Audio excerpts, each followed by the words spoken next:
ఈరోజు గౌరవ శాసనసభ్యులు పాండవగల్ గ్రామానికి వచ్చి ప్రభుత్వ చెరువును పరిశీలన చేయడం జరిగింది. గత సోమవారం ఆదోని ఎమ్మెల్యే క్యాంప్ ఆఫీస్ ముందు మేము నిరసన వ్యక్తం చేశాం. గత 2 సంవత్సరాల కింద చెప్పినటువంటి వాగ్దానం ఎన్నికల సందర్భంలో ఏదైతే ఇచ్చారో దీన్ని పరిష్కారం చేయండి, ఎన్నికల హామీని నిలబెట్టుకోండి అని చెప్పేసి మేము విజ్ఞప్తి చేశాం. ఆయన్ను సామరస్యంగా కూడా కలిశాం. ఎమ్మెల్యే గారిని కేసుకు సంబంధించినటువంటి చెరువుకు సంబంధించినటువంటి ఆధారాలను, గతంలో ఇచ్చినటువంటి తీర్పులను ఎమ్మెల్యే గారికి డాక్యుమెంట్స్ అనేటువంటివి ఇవ్వడం జరిగింది.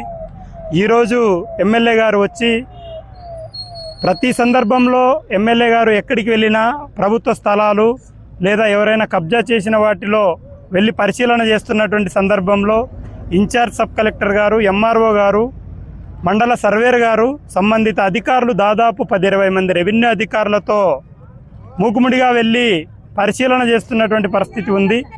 మరి ఇప్పుడు చూస్తున్నట్లుంటే ఒక విఆర్ఓ గారిని, ఒక గ్రామ సర్వేర్ని తీసుకొని పోలీస్ బందోబస్తు వచ్చారు. సంతోషమే.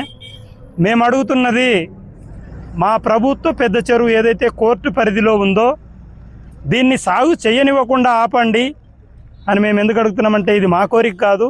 గతంలో ఆదోని డివిజన్ కోర్టు, జిల్లా హైకోర్టు ఇచ్చినటువంటి తీర్పుల ఆధారంగా ఆమెకి ఎలాంటి డాక్యుమెంట్స్ లేవు, వాటినన్నిటినీ రద్దు చేశారు. 2013లో అప్పుడున్నటువంటి ఆర్డీఓ రామసుందర్ రెడ్డి గారు అన్నీ రద్దు చేస్తున్నట్లు ఆర్డర్స్ ఇవ్వడం జరిగింది. అందుకనే మేము అడుగుతున్నాం, ఎలాంటి ఆధారాలు లేని పక్షంలో వాళ్ళు పెద్ద చెరువును ఎలా సాగు చేస్తారు అని చెప్పేసి మేము అడుగుతున్నాం. గతంలో ఎన్నికల ముందు కూడా ఎమ్మెల్యే గారు నాకు ఆరోగ్యం బాగోలేనప్పుడు ఇంటికి వచ్చారు. కేసుకు సంబంధించినటువంటి ఆధారాలు ఇచ్చాం, గ్రామంలో కూడా విషయం చెప్పాం. మరి 2-3 సార్లు కలిసి ఇవ్వడం జరిగింది. అసెంబ్లీలో అన్ని విషయాలపైన మాట్లాడుతున్నారు. ఇది ప్రభుత్వం చెరువు, దీనిపైన కూడా మాట్లాడండి అని వాట్సాప్ ద్వారా ఆయనకు సందేశం పంపించడం జరిగింది.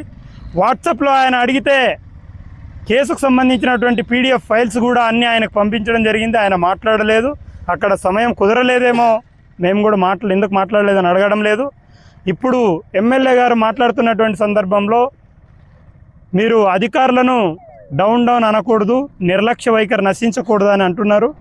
మేము సూటిగా అడుగుతున్నాం, 2023లో జరిగినటువంటి కేసు వాయిదా ఏదైతే ఉందో ఇప్పటి వరకు జరిగిందో లేదో, అధికారులకు, ప్రభుత్వ అధికారులపైన అక్రమ భూస్వామి వేసినటువంటి కేసు ఏదైతే ఉందో వాయిదాలు జరిగాయో లేదో ఎంఆర్ఓ గారికి, సబ్ కలెక్టర్ గారికి, ఎమ్మెల్యే గారికి తెలియనటువంటి పరిస్థితి ఉంది అంటే ప్రజలందరూ కూడా విడ్డూరపడాల్సినటువంటి పరిస్థితి ఉంది. ఇది సరైనటువంటిది కాదు. ఇప్పటికీ కూడా ఎమ్మెల్యే గారు ఫోన్లో మాకు ఆ రోజు చెప్పినప్పుడు ఖచ్చితంగా నేను ఆదోనికి వచ్చిన వెంటనే మీ గ్రామానికి వస్తామన్నారు. కానీ వాళ్ళు 4 రోజుల తర్వాత సాయంత్రం పూట రావడం అనేటువంటిది జరిగింది. కానీ వాళ్ళు అప్పటికి కూడా ఈ కేసుకు సంబంధించినటువంటి ఆధారాలు పూర్తిగా పరిశీలన చేయలేదని చెప్పేసి మేము అంటున్నాం. ఎందుకంటున్నామంటే ఎప్పుడెప్పుడు కేసులు తీర్పులు ఇచ్చాయో డేట్తో సహా మేము చెప్పగలుగుతున్నాం. ఎందుకు చెప్తున్నామంటే మేము కేసును పూర్తిగా పరిశీలన చేసాం కూడా చెప్పగలుగుతున్నాం. కాబట్టి 1990లో హైకోర్టులో తీర్పు వచ్చింది. 2006లో ఊర్లో దండోర వేశారు. ఆ కాపీలు కూడా ఎమ్మెల్యే గారికి ఇవ్వడం జరిగింది. అయినా కూడా ఎమ్మెల్యే గారు మాట్లాడతాము అని అంటున్నారు. ఓకే, మాట్లాడండి అని ఇప్పటికీ చెప్తున్నాం. కానీ ఈ నీరు గార్చేటువంటి పద్ధతిలో ఎమ్మెల్యే గారు మాట్లాడినటువంటి మాటలను మేము అసంతృప్తి వ్యక్తం చేస్తున్నాం. ఇది సరైనటువంటి పద్ధతి కాదు. ప్రభుత్వము భరోసా ఇవ్వాల్సినటువంటి బాధ్యత ప్రభుత్వం పైన ఉంటుంది. ఎందుకంటే గతంలో కోర్టులు తీర్పు ఇచ్చాయి ఇది ప్రభుత్వ చెరువు అని, ఖచ్చితంగా ఇది చేస్తాం, కోర్టులో వెళ్ళి పోరాడతామని చెప్పి చెప్పాల్సినటువంటి ఎమ్మెల్యే గారు నిరాశను మిగిలించారు మా గ్రామానికి. మేము ఒకటే అడుగుతున్నాం, మీరు సమీక్షా సమావేశం వేయండి ఎంఆర్ఓ గారితో అంటే ఎంఆర్ఓ గారికి తెలియదని ఆయనే అంటున్నారు. ఇది పొరపాటు. మేమేమంటున్నామంటే ఎమ్మెల్యే గారికి ఆదోని ఎంఆర్ఓ గారిపైన, ఆదోని ఆర్డీఓ గారిపైన అక్రమ భూస్వామి కేసు వేసింది, వీళ్ళిద్దరు అటెండ్ కావాలి. కలెక్టర్ గారితో సమీక్షా సమావేశం అంటున్నారు. కలెక్టర్ గారికి చాలా పనులు ఉంటాయి. సమస్య ఆదోని మండలంలో ఉన్నప్పుడు ఆదోని మండల రెవెన్యూ అధికారులతో కూర్చోబెట్టి సమీక్షా సమావేశం నిర్వహించండి. 20 మంది లిమిటెడ్గా అనుభవం కలిగినటువంటి మా గ్రామ రైతులతో మేము వస్తాం, చర్చిస్తాం సామరస్యంగా. ఎక్కడి దాకా ఉంది, ఎప్పుడు పరిష్కారం అవుతుంది, పరిష్కారానికి కదలిక అనేటువంటిది జరుగుతుంది అని చెప్పేసి మేము రిక్వెస్ట్ చేసినప్పుడు కూడా ఈయన మాట్లాడుతున్నటువంటి ధోరణి ఎట్లా కనిపిస్తుందంటే నిర్లక్ష్యంగా మాట్లాడినట్లు మేము భావిస్తాం. పాండగోలు చెరువుని మీ సమక్షంలోనే సందర్శించారు ఎమ్మెల్యే గారు. అవును. అసలు మీకు ఎలాంటి హామీ ఇచ్చారు? ఎలాంటి హామీ ఇవ్వకుండా మసిబూసి మారేడుకాయ అనేటువంటి పద్ధతిలో చందనంగా ఎమ్మెల్యే గారు వచ్చి ప్రజలు మాట్లాడుతున్నటువంటి సందర్భంలో, విషయం చెబుతున్నటువంటి సందర్భంలో దాటవేసి వెళ్ళిపోవడానికి ప్రయత్నం అనేటువంటిది జరిగింది. ప్రజలు మిమ్మల్ని చట్టసభలకు పంపించింది ప్రజలు చెబుతున్నా వినకుండా దాటివేయడానికి కాదు సార్, ప్రజల యొక్క సమస్యలను పూర్తిగా వినడానికి, వాళ్ళ యొక్క సమస్యలు తెలుసుకొని మీరు పరిష్కారం దిశగా అడుగులు వేయడానికి ప్రజలు మిమ్మల్ని ఎన్నుకొని చట్టసభలకు పంపించడం జరిగింది. మరి దాన్ని మరిచి మీరు దాటి ఇక్కడ నుండి వెళ్ళిపోవడానికి మీరు ప్రయత్నం చేశారు. ఇది పొరపాటుగా మేము భావిస్తూ ఉన్నాం. ఇప్పటికైనా మీరు సమీక్షించుకొని ఇప్పటికైనా కేసుకు సంబంధించినటువంటి పూర్తి ఆధారాలు మీరు అధ్యయనం చేయాలి. అధ్యయనం చేసిన తర్వాత మీరు ఫోన్లో అయినా చెప్పాల్సింది నేను అధ్యయనం చేయలేదు, ఇంకో వారం గడువు ఇవ్వండి అని చెప్పి అడిగింటే మేము గడువు ఇచ్చేవాళ్ళము.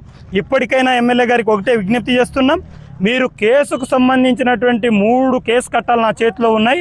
ఇంకోటి కౌంటర్ ఫైల్ ఏదైతే సెకండ్ అప్పీల్ వేసినటువంటి కౌంటర్ దాఖలు ఏం చేశారో ఇప్పటికీ 6 మంది ఎంఆర్ఓలు మారారు. అడుగుతూనే ఉన్నాం. 2019 నుండి ఇప్పటి వరకు ఎవరు కూడా ఇవ్వడం లేదంటే వీళ్ళు కౌంటర్ దాఖలు చేయలేదు.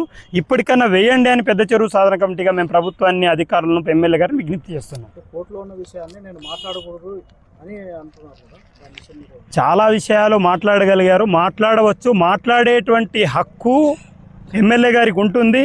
మరి మాకు తెలియదని ఆయన అనుకోవచ్చు, కానీ మాకైతే తెలుసు, మాట్లాడవచ్చు. చాలా సందర్భాల్లో మాట్లాడారు.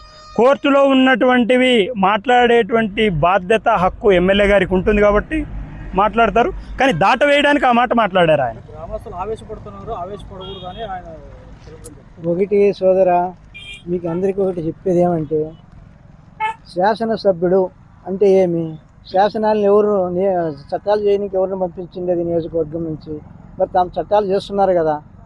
ఈ రాష్ట్రంలో అన్న ప్రజలకి అనేక సమస్యలపైన ఫలాని కావాలా అని వాళ్ళు చట్టసభల్లో శాసనాలు చేస్తున్నారు. మరి ఆ శాసన చట్టాలని ఈరోజు తుంగిలో తొక్కినట్లుంది. ఈ ఎమ్మెల్యే గారు ఒక సమాధానం ఈరోజు పాండవగల పెద్ద చెరువు సమస్య పైన ఆయన మాట్లాడే తీరు, మరి ఆయన చట్టసభలకి అసలు అర్హుడే కాదని నేను అనుకుంటున్నాను. చట్టాలు చేసే వ్యక్తి చట్టం గురించి అవగాహన లేకున్నట్ల ప్రజలందరి మధ్యన అసంపూర్తిగా వాగ్దానం చెప్పి ప్రజల్ని మసిపూసి మారడికాయలతో ఏదో ఇది చేయడము అది మంచి పద్ధతి కాదు నీ యొక్క వ్యక్తిగతానికి. కాబట్టి నీవు పూర్తిగా శాసనసభ్యుడిగా అర్హత కోల్పోయినామని మేము పాండవగల చెరువు సాధన కమిటీగా విశ్వసిస్తున్నాం. ఎందుకంటే కోర్టు కేసులు తీర్పులు ఇచ్చినాయి. మరి ఆ కేసులని మీరు చదివినారా లేదా? మరి ఈరోజు సుమారు 20 సంవత్సరాల నుండి అనేక మంది ఎంఆర్ఓలు, కలెక్టర్లు, సబ్ కలెక్టర్లు, రాజకీయ నాయకులు, పాలకులు పోయినారు. మాటలు ఇచ్చి ఈ యొక్క భూస్వామికి వత్తాసు పలికి ఈ యొక్క పాండవుల ప్రజల యొక్క ఆశయాలను నిరాశయాలుగా ఈరోజు గత పాలకులైతేనేమి, ఇప్పుడు పాలకులైతేనేమి, గత అధికారులు అయితేనేమి, ఇప్పుడు అధికారులు అయితేనేమి అదే మాట దాటివేయడం జరుగుతూ ఉంది. దీన్ని బట్టి చూస్తుంటే ఇది వీళ్ళ యొక్క అవినీతికి ఆస్కారం ఇదే నిదర్శనం. పాండవకుల ప్రజలకు ఇచ్చిన వాగ్దానం ఇదే నిదర్శనం. ఒక చట్టాలు చెప్పిన మనిషి చట్టము హైకోర్టు ఏం చెప్పింది, జిల్లా కోర్టు ఏం చెప్పింది, డివిజన్ బెంచ్ ఏం తీర్పిచ్చింది అనే అవగాహన లేకున్న అధికారులను, అసమ్మతి చేతగాని ఎమ్మెల్యేలని ఈరోజు మేము ఈ ఆద నియోజకవర్గ ప్రజలు ఎన్నుకున్నందుకోసము మాకు చాలా అవమానము. కాబట్టి ఇప్పటికైనా ఆదోని ఎమ్మెల్యే గారు ఈ యొక్క పాండవగల చెరువు పైన ప్రత్యేక శ్రద్ధ ఉంచి దీని యొక్క గైడ్లైన్స్ని పూర్తిగా చదివి అధికారుల దగ్గర సమీక్ష సమావేశము నిర్వహించాల్సిందిగా పాండవగల గ్రామ ప్రజల తరపున పెద్ద చెరువు సాధన కమిటీ సభ్యులు కోరుతూ ఉన్నాం. నా పేరు రామదాస్, పాండవగల్ చెరువు సాధన కమిటీ సభ్యులు.